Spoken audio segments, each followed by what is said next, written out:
So I'm going to say something that might upset a few people. I don't think that all women are necessarily burnt out through, they've got too much to do. I actually think that they're burnt out because they feel like they've got to be responsible for everybody else. I would agree with you. Of all of the women I see in clinic every day, they're coming to see me with physical symptoms, but I know there is an underlying component of stress that is going unnoticed, it's going unheard, and they're not openly talking about it.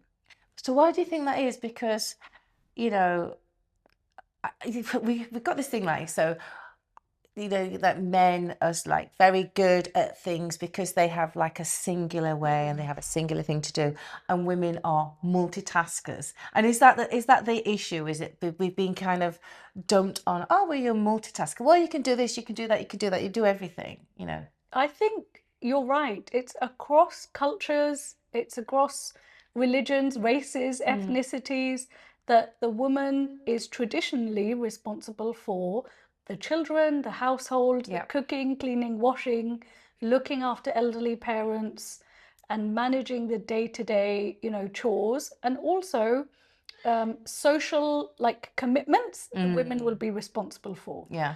And that's something that I've seen universally across all people that I've, met and treated. But the way that that is manifesting in our modern lives is, I truly believe, it's leading to self-neglect. Yes. In women.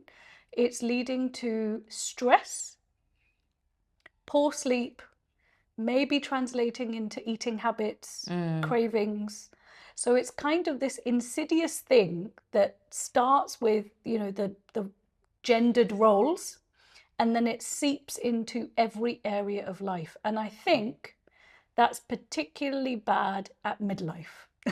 Well, yeah, and because it's a situation where obviously when we've got hormones, misbehaving and being depleted, it's almost like the whole body starts to shut down because there's no energy, there's nothing left in the tank. And I've felt like that myself. And it has been many, many years of, being the good parent, many, many years working in corporate space, many, many years being the organizer in your group of friends and so on and so on. And it just, other people have other things where their parents are getting elderly and it's generally the woman that's taking care of their parents and so forth in this age. So, I speak to a lot of women as well like that, but they don't seem to want to, I wouldn't say acknowledge it, but they're just getting on with it. Yeah. It's what's expected. It's what I should do.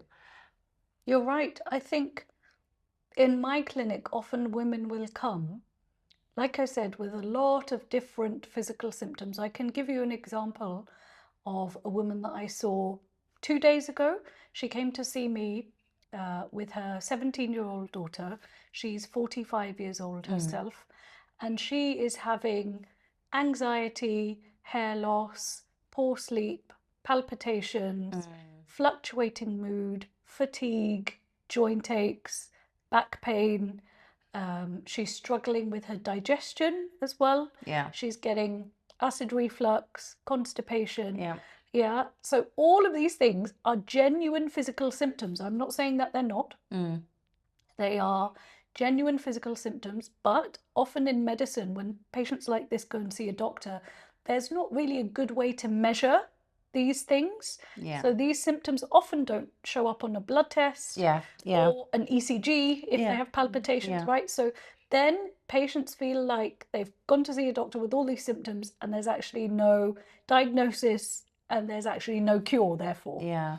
So I see patients like this that have often seen multiple different doctors but haven't really come to any treatment plan or even a diagnosis. Yeah. And so with this woman, I specifically asked her about her hormones, what she's doing for herself, what is her daily routine like, what is she eating? Yeah. And she was really shocked because a doctor had actually never shown her that much kind of interest in her day-to-day life before. Yeah. Yeah. And when I heard about everything that she's managing, it would be overwhelming for anyone, Yeah. let alone a woman who was clearly in perimenopause. Yeah. So how do we help her manage all of these things? Because these things are not going away. No. But how do we help her lighten her load, manage her burden at a time in her life where her body is transitioning? It's maybe a bit more fragile than it used to be. Yeah. And it's discovering a new rhythm. Yes. So how do we help her see that and maybe help her let go of the things that are not serving her anymore? Oh, well, I mean, there's a lot there, and I think that's why I do the 3-month program that I do. But I think that first of all is the acknowledgement. Yeah. I think once someone has that kind of diagnosis of these are perimenopausal symptoms, but also that what comes with those perimenopausal symptoms are other things which needs maybe an emotional reset, an energetic reset, and so forth. So you can't kind of bulldoze and rush in with these things, but it does kind of have a almost like a snowball effect once you start to build on it. So it would be the first thing that you can work on is your nutrition and sleep, right? So if it's a situation where she may not necessarily need HRT, she may not be able to take HRT yet, but there are nutritional things that can relieve some of the symptoms of perimenopause. The next thing is the emotional resets. So things like looking at, you know, how she responds to things in the moment or how she's being perceived. Because I know that, for example, you know, as a mother, and you know, my son's in his 30s now, but when he was in his teens and early 20s, and perhaps when I was reaching my perimenopausal state, he wouldn't have had any clue. And you know, they act up, and then you are responsive back, and it's kind of like, so it's for her to be able to kind of step back and maybe be able to communicate, because I wish I'd been able to communicate to my son, if I'm being honest, of what I was going through. I actually didn't know what I was going through until I'd been sort of almost like out the other end, and then I had to send a letter of apology for my outburst. But yeah, being able, education is key, and being able to give that person confidence to relay what's happening to them, and relay how they feel about what's happening to them, and how you could support them. That's massive. As soon as a person is sort of seen, felt, and heard, then automatically their nervous system can start to, you know, to slow down a bit, and then they can look at other things like setting boundaries and sort of saying, look, guys, my body is going through this right now. My emotions are a bit like this. I am managing it, but I need you to calm down. I need you to step back. I need you to stop doing this. And the same with work. And, you know, what is wonderful about sort of entering into this second part of your life is that, you know, it's almost like it can be a clean sheet. It can be, you've got all the knowledge, you've got all the wisdom, you've got all the essence of who you are. And you just get this little kind of barrier that pops itself up and says, oh, well, you know, you're in perimenopause now, so what you going to do about it? And you have two choices. And I've seen that with people. I've seen some people who have kind of really gone downhill, and they've not acknowledged it, and they've, you know, and you can see that, you know, they used to be vibrant, they used to go to the gym, they used to, you know, dye their grey hairs, they used to wear these lovely clothes, and they've suddenly gone to the wayside. And then you see these other women who have like looked at it and gone, okay, I need to change my nutrition. I'm going to start strength training. And suddenly they bloom into this amazing person. So transformation is... And transformation is a journey. This is the other thing. All of those things you've mentioned are critical to this woman feeling better. But where does she start? Because it can be overwhelming as well. So her daughter was with her. And I think that was actually a really good opportunity to communicate. You know, because her daughter was thinking, oh, mummy's gone mad. And I said to her daughter, you know, this is like a second horrible puberty, actually, is what it is. And her daughter kind of got that. So when we were able to openly, you know, talk about what it was and give it a label, Mm. then we can start from there. Yeah. Yeah. So I think step by step. So nutrition, sleep, communicating, so education, lifestyle. So like making small changes, small habits which compound. So whether, like, for example, I mean, it's, if someone drinks coffee, for example, Yeah. but they're getting really bad hot flashes, it may be switching out that coffee Yeah. just for a little while, and drinking something else, maybe some, I don't know, hot lemon and a stick of cinnamon in it that Yeah. give it a bit of a kick, or anything like that. Gentle exercise. One of the things that I found was really wonderful with one of my clients is she was working long hours, and so was her partner. She was going through perimenopause, and she felt like she was distancing from her husband, and she was putting on this weight, and she's irritable. But what I said to her, I said, well, why don't you perhaps go for a walk with your husband in the evenings for 20 minutes? And you can use that space to kind of just reconnect and talk. And then and she was a hairdresser actually. And so I went back a few months later, and she'd lost weight and she just looked lighter. And I said, have you been doing those walks? And she said, yeah. And I said, have you talked to your husband about it? She said, yeah. And literally 50% of the symptoms that she had decreased. Now that's because she's communicated with her husband. She's obviously, walking, which helps with all the visceral fat and everything, but also just that rebonding with her partner. So yeah. And it's something so simple, free, and easy to do. And it helps women prioritize themselves as well, rather than putting yourself as a woman on the back burner and trying to please everyone. If you can prioritize yourself, it's like showing up for yourself. Yeah. That's a big thing in life coaching, isn't But I think, and I think we have a guilt about it. Yeah, we have a guilt about it, and I mean, you really shouldn't, especially not when you're coming into the second half of your life. I think that's the time when you should actually pat yourself on your back and start doing things. I started doing little things for myself, so really silly things, but like I would buy a bunch of flowers for myself, just because I just liked them, and I was like, no, I'm just gonna have a nice one.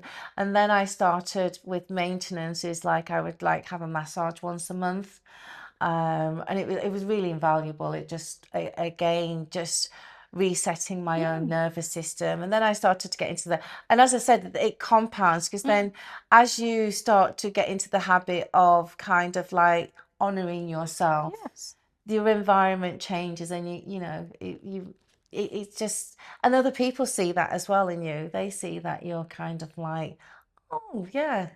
Yeah. So how would we define success, in this situation like this? How would we define it? I don't like to give women a goal weight or a target necessarily, because I think that, as you mentioned, in past episodes, we've discussed this. Are you going to set yourself up for failure or success? And how do you define success? I think failure is staying the same, actually. I actually think any change, like you mentioned, it is a win. And we have to celebrate the small wins. And I always want my patients to take something away from the consultation, whether they do blood tests or scans, or whether they start HRT or not. That's a separate thing. I want them having one takeaway from each consultation with me. I'm sure it's the same when you see your clients. So how do we give them takeaway things? So like I would say to my patient, this patient, by the next time I see you, I want you to be sleeping by 10 p.m. and getting a good night's sleep for 30 days in a row, and then you come back and see me in a month. Yeah, I mean, I do similar things. So I was like, like with the lady in the back going for a walk, it's like, I want you to be going for a walk at least like once or twice a week with your partner. And then this success. I think with something like this, it's such a personal thing. And I think that there's no, I mean, this is what the beauty of us as human beings is, that no two cases are the same. So we can't just roll out a manual that goes, just do that. I think success is when the person comes to you and says, I feel better, I think you're right, actually. you know, and if that's if that means that they feel better and they've only done a few things out of like the 15 that you've given them, that's enough. That is enough. You're Any right. win is a win. And I think that's what's really important when I talk to my clients is I don't expect them to run marathons right now. But if you come back to me and you feel better and you feel that your symptoms are subsiding and you feel supported and you're able to communicate and you're able to live in it and own it and be okay with it and flourish, that's a win. You're right. I think over the last few years, the way the narrative is changing is so important, so powerful, and so beneficial. You know, I remember when I was training in medical school and when I was a junior doctor, sometimes we would get, not sometimes, quite often, we would get middle-aged women who would come and see us in clinic, and they would be called the moany, woman, or, oh, she's just a moaner and there's nothing wrong with her, and, she's just got a bit of a crap life. Or and so many of those women would have been going through hormonal transitions, perimenopause, menopause, and they were dismissed for so long that it's just really, I'm quite embarrassed to think about how many women I may have come into contact with who really needed help. And actually, they didn't need tablets or drugs. What they just needed was someone to acknowledge what is happening, to give them a gentle, guide into the right direction, and for them to be able to take a simple takeaway that they can implement, and that would not harm them. So going for a walk is never going to harm anyone. No. Any other treatments, though, medical treatments always have side effects. Yeah. So I think I'm glad that medicine is changing and evolving, I hope. Yeah. But it's so, so important for women to be able to find their own voices. Well, I mean, it's getting talked about much more now and also in this region. But I think that it's the stigma around it, which is the massive problem. A lot of women don't want to acknowledge this part of life, this stage of life, because society for hundreds and hundreds of years has made you feel a lesser person, or you're not useful, you're not, you're not fertile, so therefore you're thrown on the scrap. It's ridiculous. And women do it to women, and also women can be incredibly mean to each other sometimes in this space. Some person, yes, they may go through this transition and they may not have many side effects or symptoms or anything like that, but other women really do suffer. And we should empathize and we should understand. And also families, and I see this a lot where, the woman is being the head of the household, managing the house while dad's at work and this, that, and the other, and the kids are there. And everyone has this massive expectations on mom. And nobody for once actually sits down and goes, you okay, mom? Now, I tell you something, if one time that, in those scenarios, one of those children actually gave their mom a hug and said, are you okay, mom? And mom was able to say, this is happening to me. This is what's happening to my body. This is how I feel sometimes. And she gets a hug and she feels seen and she feels heard. The next day, I kid you not, she'll be firing on all cylinders. I think we have a unique perspective. You and I have a unique perspective on all of this because of our experience with clients, patients, and hopefully we are, imparting some useful information to the people that are watching. What is your take-home message, Sandra, for people that are watching this? What take-home message have you got for someone to maybe go for a walk or start? What is the thing that they can implement today that is free and is cheap, easy, and is a barrier that they can cross and get a win and, continue to improve? I think it's to just, to honor yourself, honor thyself. I would say if you can just find one thing per week or per day, if so, that is just for you, that says, I am going to honor myself and I am going to do this, whether it's a new facial routine, whether it's a walk, Yeah. whether it's communicating something to your family or to your friends or setting a boundary. Honor thyself is my takeaway. I think that's amazing. What my takeaway would be is something that I'm seeing more and more actually in this region. I've only been in Dubai for just over a year now, but I'm seeing more and more women getting second opinions and Yes. coming to Oh me, gosh, coming to yes. me for second opinions. Yes. Probably in the last month, I've had more patients see me for a second opinion than I've had in the whole of this year. Yeah. And again, that's not to encourage mistrust or distrust. No.